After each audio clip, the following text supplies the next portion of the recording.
राजीव गांधी को हमने सामने मेरे गांव में आग लगी थी सन 85 में।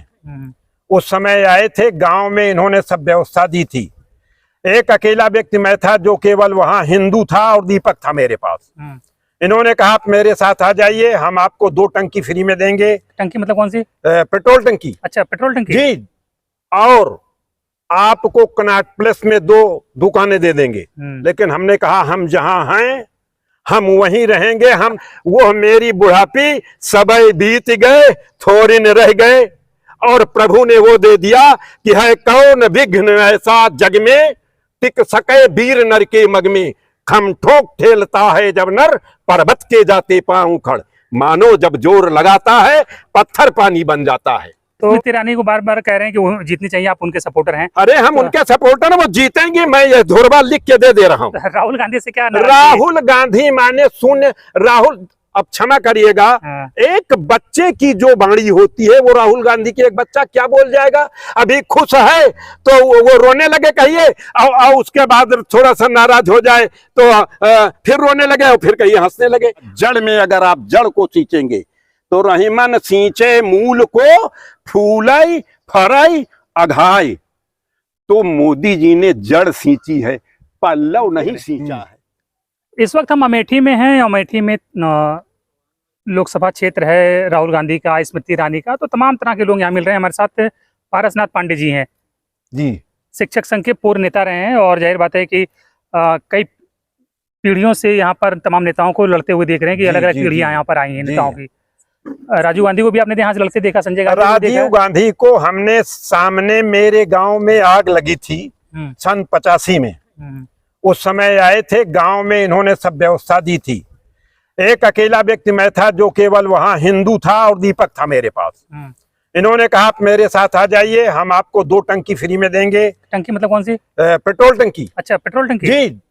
और आपको कनॉट प्लेस में 2 दुकानें दे देंगे। लेकिन हमने कहा हम जहां हैं हम वहीं रहेंगे, हम साइकिल से चलेंगे, लेकिन हम अपनी इस गरिमा को हिंदुत्व की समाप्त नहीं करेंगे। और तब से ईश्वर की कृपा थी। आज स्मृति ईरानी जी तो मेरी बिटियां हैं, मैं उनसे दिल्ली भी मिलने गया था। लोग जब पैर छूने लगे, जब मैं बढ़ा तो ये उन्होंने कहा कि दादा आप मेरा पैर नहीं छुएंगे, वो अलग हट गई। हम कहा देखो हमारे अवध में पुत्री का पैर पूजा जाता है और हम पैर छुएंगे। उन्होंने कहा नहीं, गुजरात में हमारे यहाँ पिता का पैर छुआ जाता है। हम कहा आप मेरा पैर पुत्री हो, नहीं छू सकती हो। और तब उन्होंने कहा कि ऐसा है दादा कि किसी नेता का पैर आप मत छूइएगा, जिसको जरूरत होगी आपका पैर छुएगा।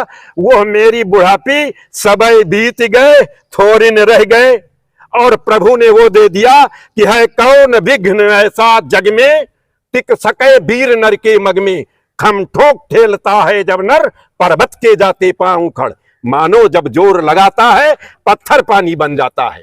तो मन में कोई मलाल या पछतावा है कि राजीव गांधी की बात मान लेते हैं? मैं इतना फ्री हूँ प्रभु की दया से कि मुझको दोनों टाइम की रोटी मिल जाती है, बच्चे हमारे सुखी हैं, सब परिवार सुखी है। उस धन की क्या जरूरत जिससे शरीर में कीड़े लग जाएं। जितना है उतने पर्याप्त है। यह सत्ता बनी रहे हमारे इस समाज में, हमारी संस्कृति बनी रहे, हमारे मंदिर सब पूजनीय रहें, बिटिया स्मृति ईरानी जीतती रहे, हमारा विधायक यहाँ का सुरेश पासी जीतता रहे। इसी की जरूरत है, और किस चीज की जरूरत? तो बच्चे नहीं डांटते हैं कि उस वक्त टंकी ले ली? अरे बच्चे कहते हैं कि बाबा आपने बड़ा अच्छा किया, आप जहाँ हैं यहीं रहना चाहिए था आपको। और इसीलिए पूरा कम से कम इस प्रदेश में जो भी अध्यक्ष मंत्री है वो मोछा वाले पांडे दादा के नाम से मुझे जानता है।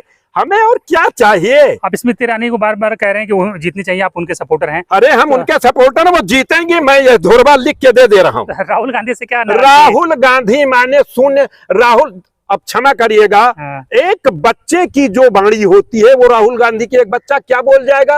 अभी खुश है तो वो रोने लगे कहिए, और उसके बाद थोड़ा सा नाराज हो जाए तो फिर रोने लगे और फिर कहिए हंसने लगे। राहुल गांधी में वो स्टेपना नहीं है जो एक इस देश को चलाने वाली एक परम बुद्धि की प्रज्ञा की आवश्यकता है। वो प्रज्ञा है उन्हें। बड़ी पैदल यात्रा निकाली कन्याकुमारी से। वो कन्या को पैदल चल लेना और दिखावा आज मैं सन 1949 में पैदा हुआ हूं। आज तक जो कुछ हुआ है वो सब मेरी आंखों के सामने है। और धरा के प्रमाण यह है तुलसी, जो फरा सो झरा और जो बरा सो बुताना। 70 साल सत्ता नहीं चली है, इतिहास गवाह है इस बात का कि 30 से 35 साल तक किसी राजतंत्र की सत्ता चली है। ये प्रजातंत्र है। 70 साल में तो हमारा इस देश को गर्त में मिला दिया। और सन 14 से 23 के बीच में एक महामानव जो पैदा हुआ, आज विश्व में मेरी गणना है कि मैं कुछ हूं। और देखिए, इसकी आवश्यकता है। अगर अपने इस देश की संस्कृति को, अपने को बचाना चाहते हो तो आंख मूंद के जो सो रहे हो जगो, और जागने के बाद अपने में बल रखो और इसी सत्ता को पुनः स्थापित करो। संस्कृति की स्थापना हो जाएगी, विश्व आपको पुनः गुरु मान लेगा। और अगर जाने का रास्ता बना रह जाओ, मोदी जी विश्व गुरु बना देंगे भारत को? बना दे, आधे से ज्यादा तो बन गया। 3/4 आज दुनिया नमन कर रही है। आज हमारा चंद्रयान पहुंच गया है, रूस पीछे भाग रहा है। जो विश्व की सबसे बड़ी शक्ति थी वो आज पीछे भाग रही है भारत देश से। क्यों? इसलिए कि हमारा चंद्रयान वहां पहुंच गया, ये पीछे पीछे दौड़ रहे हैं। ये वहां पहुंचेंगे कि रास्ते में ही ब्लॉक होकर के नीचे आ जाएंगे। तो रूस का तो चंद्रयान बहुत पहले पहुंच गया था। तो क्या किया उसने? कुछ किया? आज तो हम वहां पहुंच रहे हैं जहां पर कि यह है कि यहां ऑक्सीजन भी हमको मिलेगी। क्या रसा उसे लाया? या अन्य देश जो वहां पहुंचे, क्या उन्हें इस बात का, वो तो ये कहते रहे कि ऑक्सीजन ही नहीं है, यहाँ शून्य है सब। भारत का चंद्रयान जहां पहुंचेगा वहां ऑक्सीजन मिलेगी? बिल्कुल में, अगर जल है तो ऑक्सीजन मिलेगी। ये तो प्रकृति का नियम है। तो रूस को तुम लोग ने पीछे छोड़ दिया, अमेरिका कब तक पीछे छूट जाएगा? अरे अमेरिका तो पीछे छूट ही गया। वह तो देखो, बनिया में और शक्ति में बड़ा अंतर है। बनिया जो है वो अपनी बुद्धि से धन कमाएगा, वो उसका विवेक वहां लगता है। लेकिन देश का जो संचालक होगा वो ये देखेगा देश कहां का जाएगा, और बनिया ये देखेगा देश के लिए पैसा इकट्ठा किए रहो, जरूरत पे तो दे दो। हर व्यक्ति की अपने स्थान पर आवश्यकता है। इसलिए मोदी जी अभी जरूरी हैं, अति आवश्यक हैं। और अगर इनको कोई भूला तो फिर वो अपनी मृत्यु को भूल जाएगा। मृत्यु शाश्वत है। और अगर इनको हमने आगे बढ़ा दिया तो एक चीज आप जानिए, हम विश्व गुरु होंगे, संसार हमें देख के नमन करेगा। एक ही चीज, अकेला एक व्यक्ति। मोदी जी की कौन सी बात आपको सबसे ज्यादा पसंद है? मोदी जी की सबसे बड़ी अच्छी बात तो यह है कि कोई संत मिलेगा तो संत पुरुष हैं। किसके लिए वो कमाएंगे जरा आप बताइए? वो तो हमारे लिए कमाएंगे। उनकी वो अपने बीवी बच्चों को दे रहे हैं। अरे जोगी को ले लीजिए, सब है, लेकिन संत है?